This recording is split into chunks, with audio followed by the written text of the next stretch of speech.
you were a student here at JJC. I was. Tell me a little bit about that.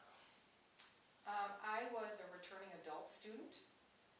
My daughter was in first grade when I made the decision to start taking some classes at JJC to decide what I wanted to do. I knew when my children were older that I wanted to advance in my career, and going back to school was going to help provide me with that foundation. Okay. Well, that's important, the foundation. I mean, it's like where we all start off at. Mm-hmm. Now, you and like this community itself, when you were alumni here, what was your favorite aspect of JJC? Well, as an alum, as the college president and working here for 20 years, there are several. I mean, obviously students are first and foremost. I love working with the students.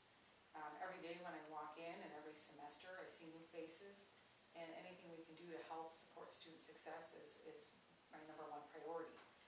In addition to that, I've lived in the community over 36 years, so being a part of the community and investing in our community, helping to support area employers in the area are also very important.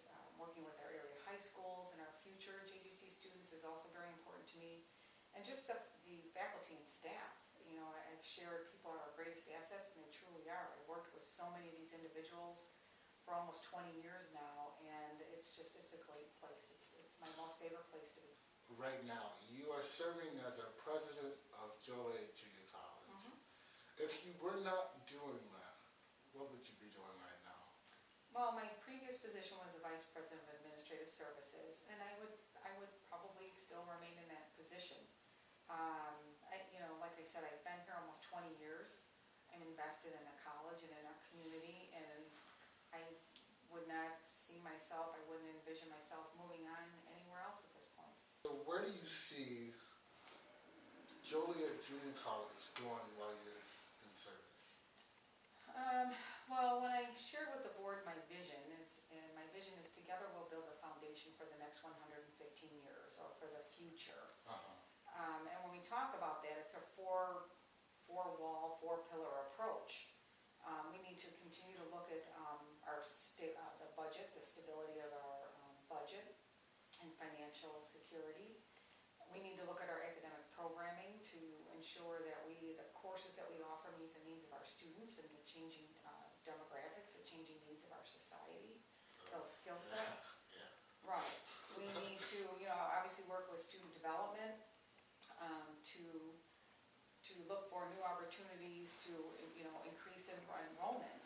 And not only increase enrollment, but help those students, more and more students graduate and complete their certificates or their goals. So that's the third piece. And then the fourth piece is for me to really work with community outreach. So both internal, external community engagement, philanthropic initiatives to help generate new revenue sources for the college. We continue to struggle with the state budget, so what can we do to help offset the costs, of an education? So between the four areas, those four pillars, I believe that's what we need to look at and really work on as we move forward. What is your #1 priority for the students? Because we know that you graduate and you move on, but as they're here getting their degree, what is something you want them to take away? I hope it's something similar to my experience, although a returning adult, still a first-time student, first-time college graduate in my family. So for me, it was very important to embrace the college and everything it had to offer. So whether it's through a club or community or through a group. I also worked very closely with my faculty, who were wonderful. They supported me throughout, and they helped. They helped me grow, personally and professionally, I believe. So I think you really need to embrace the college and all that it has to offer. And hopefully one day, I think back to the first time I had to take my first English class. And again, it was later, and I remember my instructor, and I thought, oh my gosh, she is so mean. She just doesn't understand that, I'm a mom and, I'm raising my kids. And I'll tell you to this date, I'll never forget her, because she helped again to bring back those basic those basic English skills and, things that you just kind of forgot about after high school. And not, just English grammar, but how to write well and how to speak well and, things like that. And it's all because of JGC. It's those faculty who are invested in my success. One person, and then I was fortunate too, I worked at the college while I was a student. And so I worked part-time, and the faculty again, supported me and my supervisors. So in addition to the faculty, I had support from my supervisors as well, who encouraged me to keep going. So even when I graduated at JJC, my original intent was to graduate from JJC with a 2-year degree and find something else to do. And it's because of the faculty and the staff and my supervisors that supported me, that encouraged me to keep going and, go on to my next step and, and receive my bachelor's and then my master's and eventually my doctorate. And it was because of the support and the encouragement from JGC faculty and staff. Now, this question I'm going to ask is my personal favorite because I like this question. I get really emotional. I got to take off my glasses. Okay. Now, we have a big, huge, monumental election, right? This is the way I see it. I don't think anybody can win right now. I just think right now it's kind of like